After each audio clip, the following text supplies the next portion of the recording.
The lantern light did not reach the corner where Eleanor Fairfax kept her tally desk, and the man who stepped out of the dark beside it clearly meant it that way. 20 guineas, he said low, setting the coins on the ledger beside her hand with the unhurried confidence of a man who had never once been refused anything he'd paid for. To mark the Batavia sugar at full weight, Miss Fairfax, though we both know 3 casks came up short. No one will trouble to check a tally clerk's word against a ship's captain's. It is, I think, the easiest 20 guineas you will ever be offered. Eleanor did not look at the coins. She looked at him, hooded coat, a voice pitched deliberately rough, hands too clean for a dockside agent's, and felt beneath the insult the peculiar certainty that she was being tested rather than corrupted. Then you may keep your 20 guineas, sir, and tell whoever sent you that Ashgrove and Company weighs its cargo honestly, or it does not weigh cargo at all. She closed her ledger, capped her ink, and did not so much as glance at the money as she rose to leave. Good evening. She was 3 streets from the docks before she let herself feel the anger properly. Not at the bribe itself, which was hardly the first she'd been offered in 6 years at that desk, but at the particular, deliberate cruelty of a man wealthy enough to spend 20 guineas testing whether poverty had finally worn her principles thin. Her father had died believing honest men were rarer than they used to be. She had spent 2 years since proving him wrong out of sheer stubbornness, and she was not about to let a stranger in a borrowed coat undo the proof for the price of an evening's amusement. She did not see him follow her. That had been, until that evening, the one skill the Duke of Rosemont had never had occasion to need. He had come to the docks that night for precisely the reason his own conscience found faintly ridiculous. To test, anonymously and without ceremony, a woman his advisers had spent a fortnight recommending as a suitable duchess, on the strength of a reputation for incorruptibility so widely repeated among the merchant houses of the city that Christopher Lennox had decided, privately, that no one could possibly be that honest without a very great deal of practice at seeming so. His father had died repeating one lesson above all others. Trust no one who asks you for anything, for everyone asks eventually. Christopher had spent 7 years as Duke proving the old man right, and had grown heartily sick of being correct. He followed her the whole way to a narrow lodging house off Fenchurch Street, keeping to the shadows out of habit rather than plan, and watched 2 dockworkers loitering near her door straighten with the particular interest of men who had marked a woman walking alone after dark. He crossed the street before he had decided to, put himself between Eleanor and the 2 men with nothing more than his height and the flat authority in his voice, and said, "The lady is expected," in a tone that ended the matter without a single blow struck. He had watched, from 3 yards back, the whole of her walk from the docks, noted the way she kept to the lit stretches of pavement out of habit rather than fear. The way she'd counted her own steps under her breath past the tavern on the corner as though she'd learned long ago exactly how many it took to be safely past the worst of the noise. It was not the walk of a woman who had never needed to think about her own safety, and it was not the walk of a woman who let that thinking show either. He had spent a decade among people who performed their vulnerabilities for sympathy and their strengths for advantage, and he found himself entirely unprepared for a woman who did neither. Eleanor rounded on him the moment the men had slunk off. "You," she said, and there was no fear in it at all, only a fury considerably sharper than the one she'd carried away from the docks.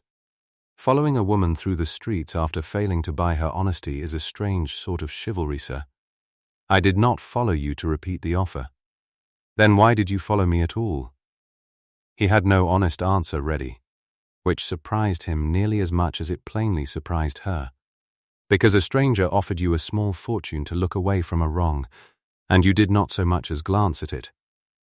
He said finally, "I have spent 7 years surrounded by men who glance at a great deal less. I found I wanted to know what a woman who doesn't looks like. 3 streets on, once she believes no one is watching.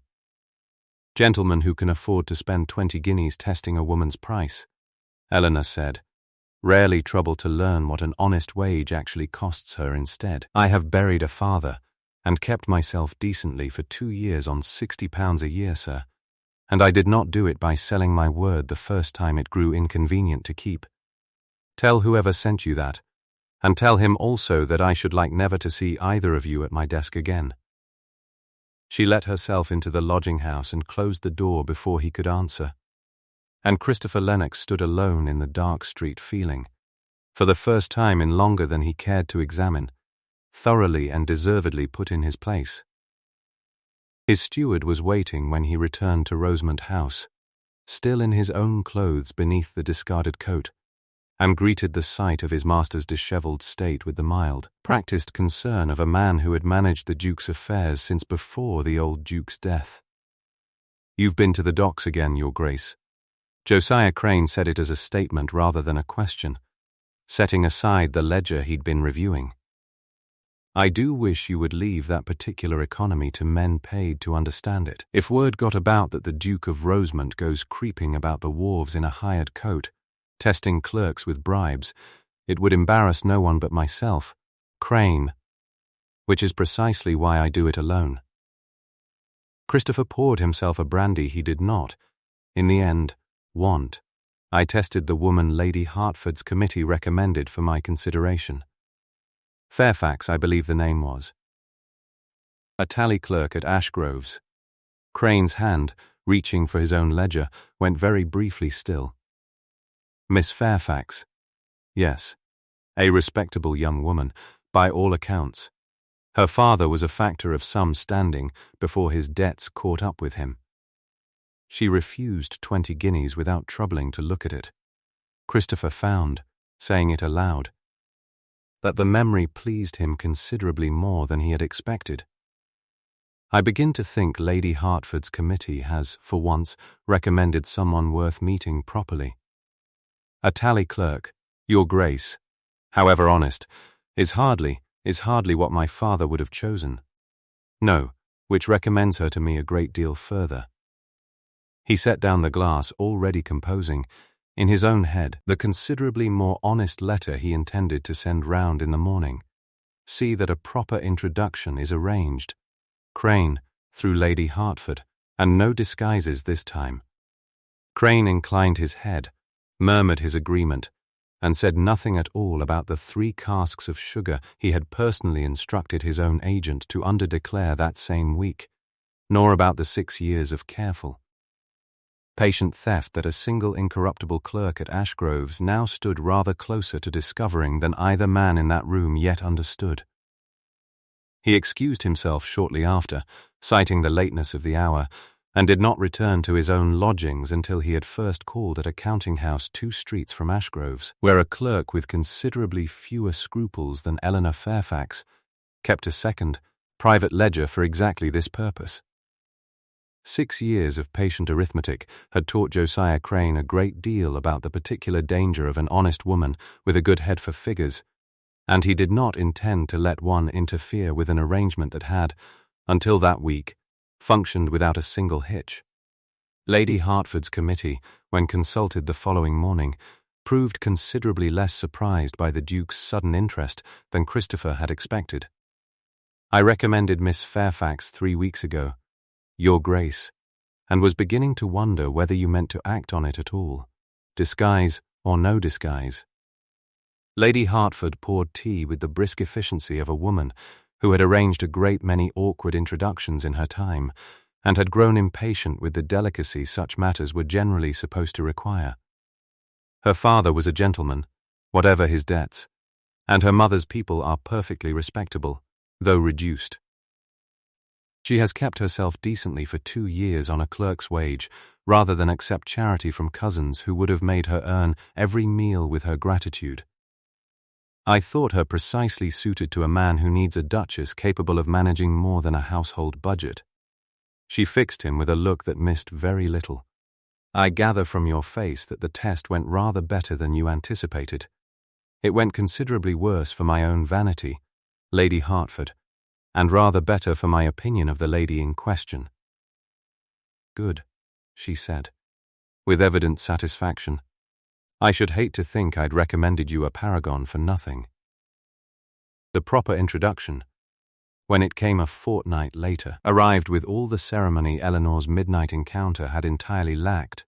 A card, a call, a bewildered 5 minutes in which she recognized the voice before the face, and very nearly laughed aloud at her own employer's parlor table. "You might have simply told me who you were," she said, once Lady Hertford had withdrawn to admire the garden with a tact so obvious it bordered on theatrical, and missed the single most honest conversation I have had in 7 years as Duke. "I think not." He turned his hat once in his hands, and she noticed, for the first time in proper light, that his eyes were a deep, changeable green, the color of old bottle glass held up to a window. "I am told your father kept his own books until the end, Miss Fairfax, and taught you to do the same. I find myself, as it happens, in want of precisely that particular skill in a wife. Rosemont's affairs have not been managed as carefully as they ought, and I confess I have grown tired of trusting men who have never once been tested with 20 guineas of their own. You are proposing a marriage on the strength of my arithmetic, Your Grace?" "I am proposing a courtship," he said, "on the strength of watching you refuse a bribe without blinking, and discovering I would very much like to know the rest of the woman who did it." He drew, from his coat, a short length of notched wood, split lengthwise down its grain. A tally stick. My father kept the custom with every tenant on the estate who couldn't read a contract. A notch cut for every debt, the stick split in two, 1/2 to each party, so that neither could alter the account without the mismatch showing plainly. I find I like the honesty of the thing better than any lawyer's seal. Keep this half, Miss Fairfax, as my pledge that whatever passes between us, I intend to deal with you exactly as fairly as you dealt with a stranger's gold. She took it, turning the notched wood over in her fingers, and found she had no ready answer at all. Only the growing, unsettling certainty that she was considerably less prepared to refuse this particular offer than she had been the last one.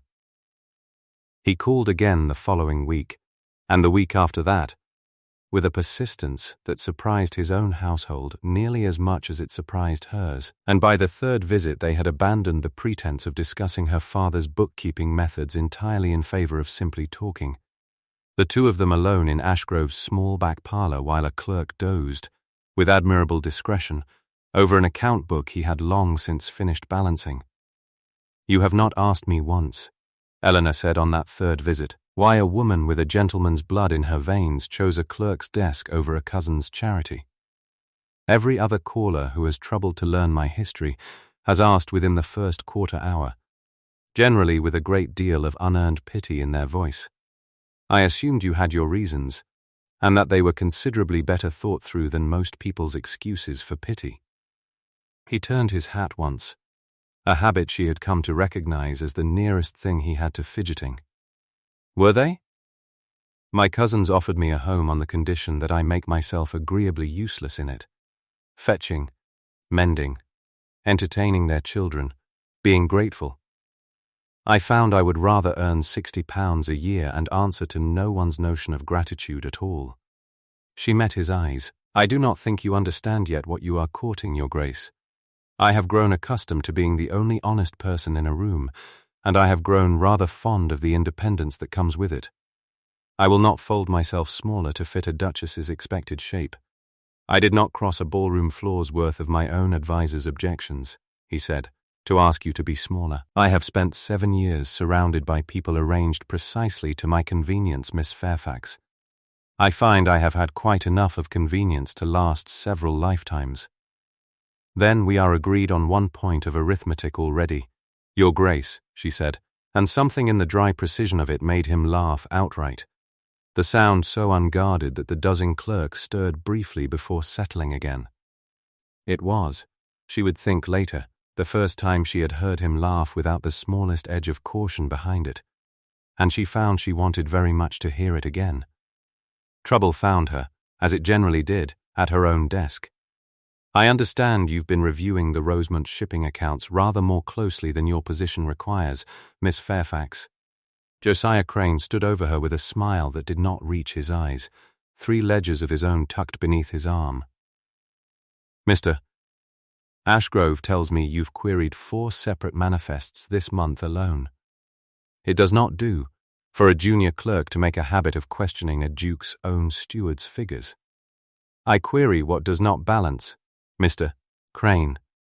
It is the whole of my employment. It is your employment to tally what you're given, not to go hunting for irregularities that embarrass better men than yourself. His voice stayed pleasant, which made the threat beneath it considerably worse. Mr. Ashgrove values his standing with the Rosemont estate a great deal more than he values one clerk's diligence. I should hate to see you dismissed over an excess of zeal, particularly now that His Grace has taken such a personal interest in you. She held his gaze and did not look away. Is that a warning, Mr. Crane, or a confession?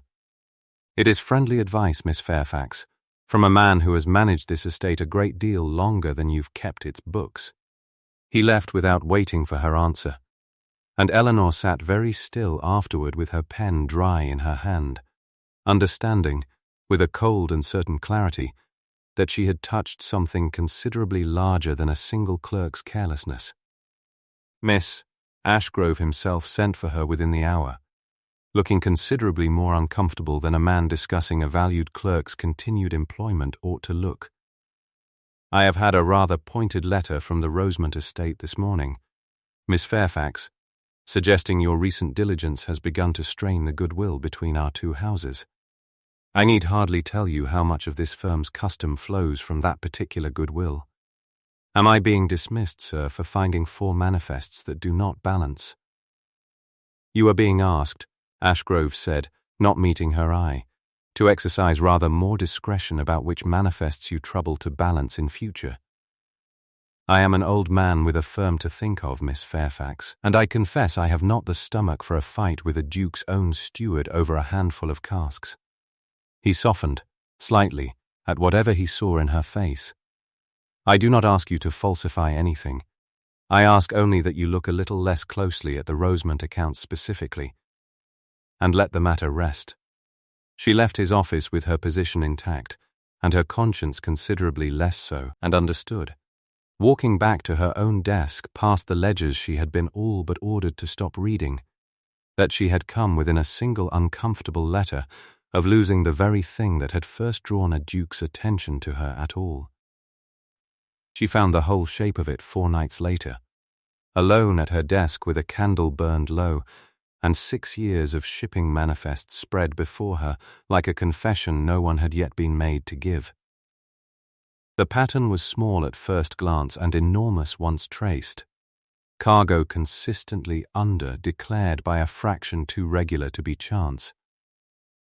The difference sold quietly through a second buyer, the profits routed through accounts bearing Josiah Crane's own hand.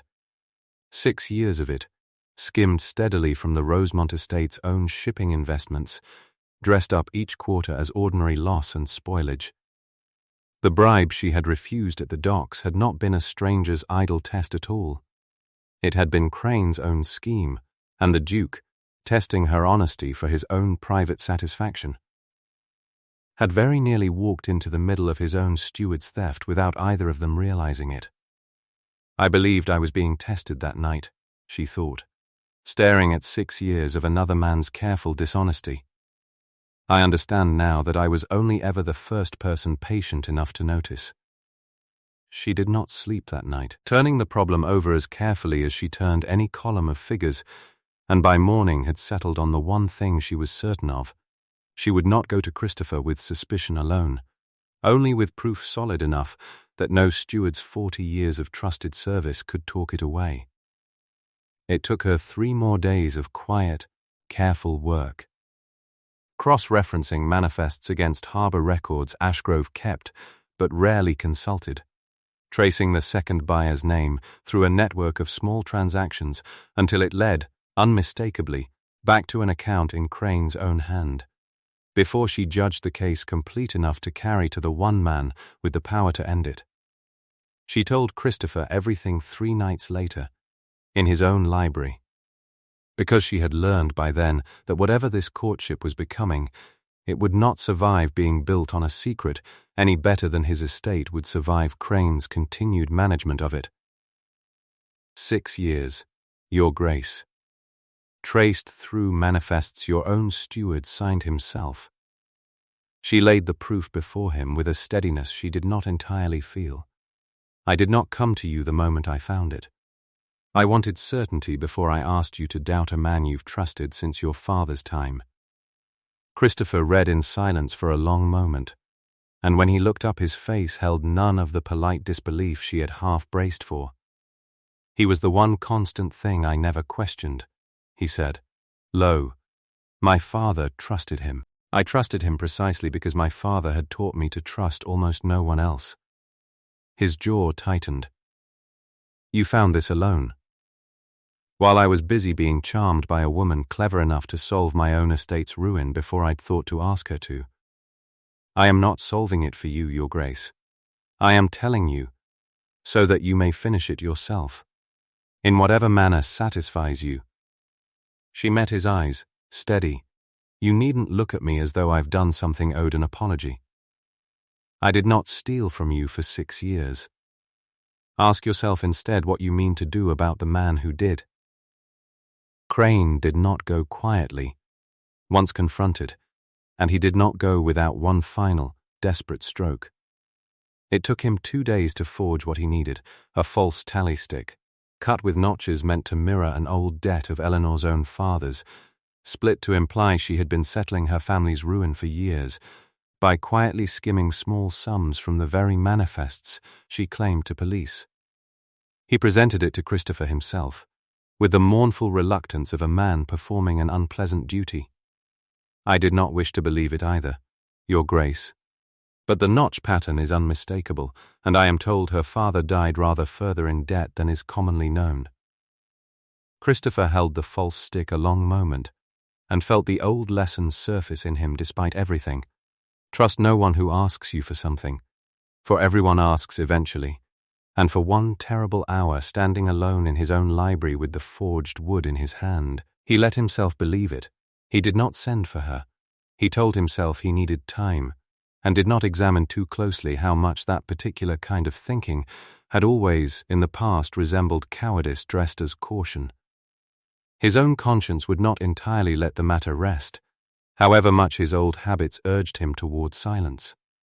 And he spent the better part of that terrible hour turning the forged stick over in his hands, comparing its notches against the one Eleanor had shown him weeks before, his own gift to her, still carried, he happened to know, in the small pocket she kept sewn into her cloak. Something about the newness of the wood in Crane's stick nagged at him even as his oldest fear tried to drown the observation out.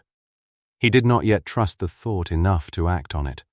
He trusted it enough, at least, not to burn the thing, which was, for a man raised on his father's particular gospel of suspicion, nearly the same as courage. Eleanor came to him instead, 2 days later, because she had learned by then that whatever silence a man built around himself, someone eventually had to be brave enough to knock on it. You believe I stole from you, she said, without preamble, the moment his butler had shown her in. Crane's forged stick, I imagine. Bring it here, Your Grace, and set it beside the true half you gave me yourself. And look, truly look, at both. He did. Notch against notch, the 2 sticks he held did not match at all against the halves in evidence. The false one cut too regular, too recent. The grain of the wood entirely wrong for the 6 years of weather a genuine tally stick would have worn. He cut it in a single sitting, Eleanor said, from wood that hasn't seen a season's damp. Bring your own carpenter, Your Grace, or any dockside clerk who split 100 such sticks in his life, and let them tell you the same. I did not come here to be believed on my word alone. I came because I would rather you looked at the proof yourself than take mine on faith a second time. Something in Christopher's face broke entirely. The old lesson finally, thoroughly overturned. I let 7 years of my father's caution speak louder than 2 months of knowing you, he said. I am sorrier for that than I have been for anything since he died. Then prove it, she said. Not to me, but to the man who forged this, and something fierce and entirely unafraid moved through her voice. I should like to watch you do it. They confronted Crane together, 3 days later, in front of Ashgrove himself and 2 of the Duke's own trustees, the true tally sticks and 6 years of manifests laid out on the desk between them like a verdict already written. Compare the sticks yourself, gentlemen, Eleanor said, her voice carrying clear and level across the room, one cut by weather and years, one cut in an afternoon by a desperate man. I will let you decide which testimony to trust. Crane's composure did not survive the trustee's own examination. This is a clerk's fantasy, dressed up by a duke besotted enough to believe it. I have consulted a carpenter of 30 years standing on the docks. Mr. Crane, at Miss Fairfax's suggestion. And he confirms what any of us might see plainly enough with a glass, one of the trustees said, turning the false stick over in the window light. This wood has seen a single winter at most. The genuine article beside it has seen a good deal more than 6. I do not know what game you imagined we would be too polite to examine closely. But I find myself considerably less polite than you appear to have gambled on. I have read 6 years of your own hand in these ledgers, Crane, Christopher said, and his voice had gone somewhere Eleanor had not yet heard it go. Quiet. And entirely without mercy. I trusted you longer than I have trusted any man alive. I find that trust considerably easier to withdraw than I expected. He looked at Eleanor, and something in his face was pride enough to steady the whole room. She found what 6 years of my own inattention allowed to fester, and she found it alone, and she brought me the truth even after I had been fool enough to doubt her. I will not insult either of you by pretending I deserve the credit for any part of it. Crane looked once around the room for an ally and found none. Ashgrove himself broke the last of the silence, folding his hands with the particular relief of a man who has just watched a threat to his own firm removed by someone else's courage. You will forgive me, Miss Fairfax, for the letter I sent you last month. I find I owe you rather more of an apology than I had imagined when I asked you to look away. You owe me nothing, sir, beyond continuing to employ clerks who will look closely regardless of what any letter asks of them. She said it without malice, only the plain, tired satisfaction of a woman who had finally been permitted the honesty she had been asked, for one uncomfortable fortnight, to set aside. Crane was gone from Rosemont's service and London both within the week, the trustee's own solicitor close behind him, and did not trouble the docks or the dukedom again. Christopher turned to Eleanor once the room had emptied, and took both her hands in his. You refused 20 guineas from a stranger in the dark, and then forgave a duke fool enough to doubt you in the light. I am not entirely certain I deserve the second kindness. You do not need to deserve it, your grace.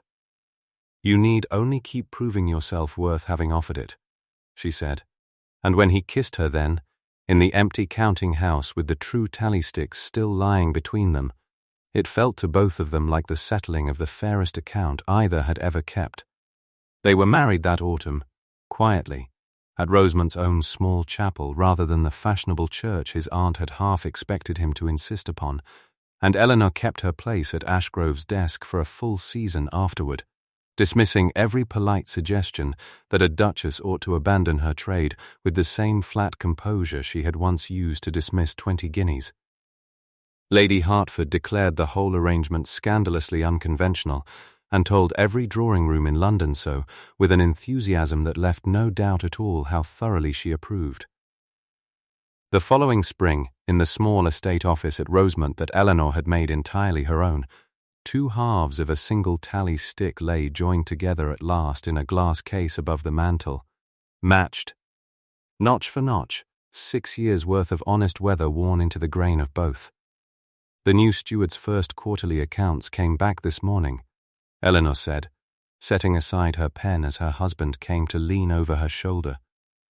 Every column balanced, every cask weighed true. I confess it is the most satisfying reading I have done all year. You would say that. Christopher rested his hand over hers, green eyes catching the morning light the way they had that first afternoon in her employer's parlor. Crane writes from nowhere at all, incidentally, having vanished so thoroughly that even his own solicitor cannot locate him to serve the final judgment. I find I am not moved to search very hard. Nor I. She turned the joined tally stick over once in memory, though it no longer left her hands to be examined. A year ago, a stranger in a borrowed coat offered me 20 guineas to look away from a wrong, certain I could be bought like any other tired, honest woman. I should like to write him a note, informing him precisely how that wager ended. I shall deliver it myself, Christopher said, and kissed his wife's temple in the quiet office that had once been a test, and was now, entirely and irreversibly, a home. In a hand he will have no trouble at all reading as mine. Outside, the estate carts were loading for the spring markets, tallies cut and split in the old fashion at every gate. A custom Eleanor had insisted on reviving the moment she'd taken the household books in hand. It struck her, watching through the window as a tenant and a steward's clerk each pocketed their honest half of the same debt, that her father would have approved of very little about the life she had built since his death. The title, the fortune, the Duke who had once tried to buy her silence in the dark. Except, perhaps, this one small persistence, that she had never once stopped believing an account, however small, was worth keeping true.